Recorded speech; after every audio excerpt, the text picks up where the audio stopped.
Welcome, fellow readers and mathematicians. Today, we are going to read This Book is Too Scary for You by Ashlee Ridlon, illustrated by Manfred Calderon. While we read, let's keep track of some data. In this book, our main character is going to have some spooky things behind him. See if you can keep track of how many spooky things you see in this book. You can keep track using your fingers. You could keep track with tally marks. Or you can keep track by finding a group of objects you have around the house, like pens. By the end, see if you can count how many spooky things are in this book.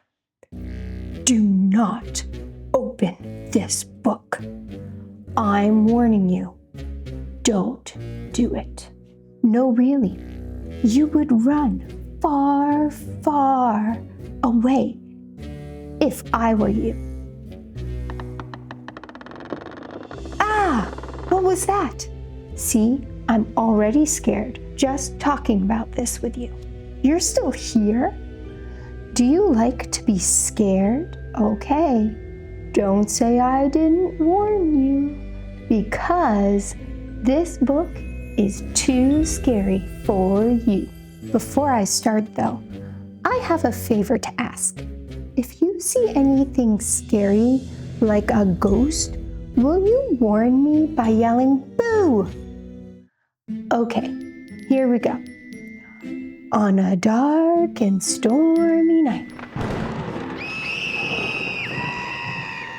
Why would you yell that right after I said dark and stormy? Mathematicians, are you keeping track of your data? I see one spooky thing behind our main character.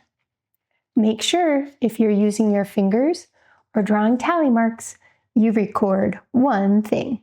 You saw a ghost? Where? Over there? Here? Maybe your eyes are playing tricks on you. Even though you scared me last time when you thought you saw a ghost, this time I only want you to tell me if you see anything really scary, like a witch. Can you point and cackle if you do? Okay? On with the story.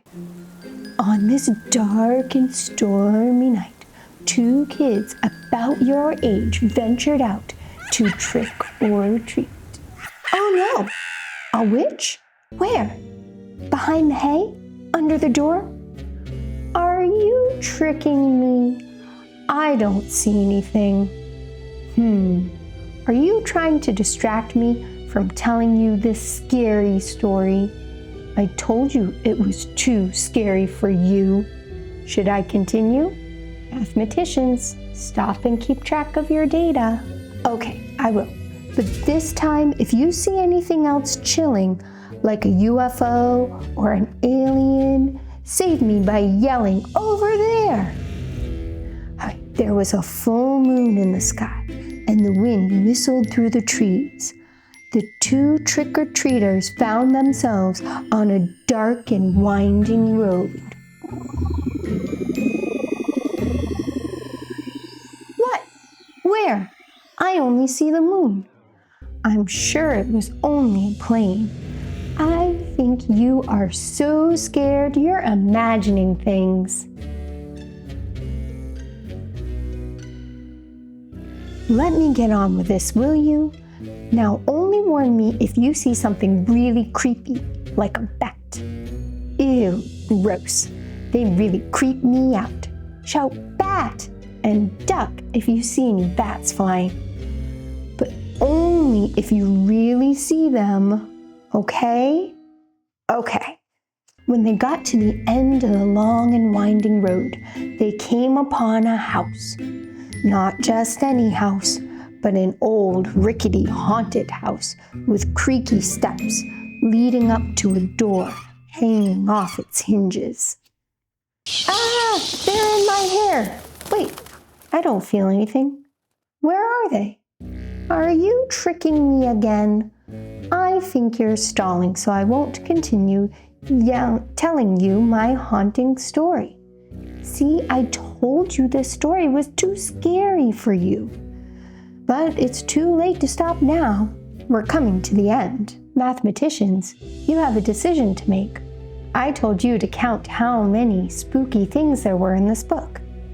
Would you count the bats as one thing? Or would you count it as 1, 2, 3, 4, 5 things?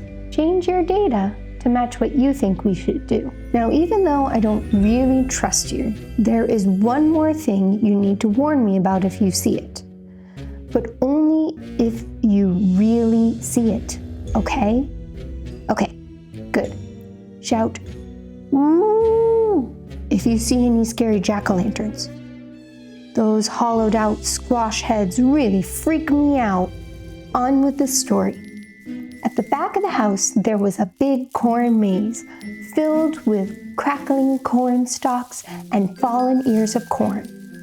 The children slowly walked into the maze, guided only by the light of the full moon. When they reached the middle, they saw...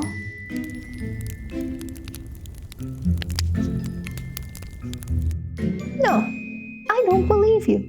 You've been trying to trick me this entire time. Last one, mathematicians. Make sure you record all of our spooky things.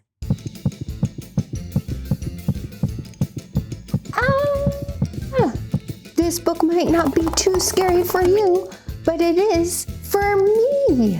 That was a fun book. How many spooky things were you able to count in our reading today? Until next time, happy reading, mathematicians.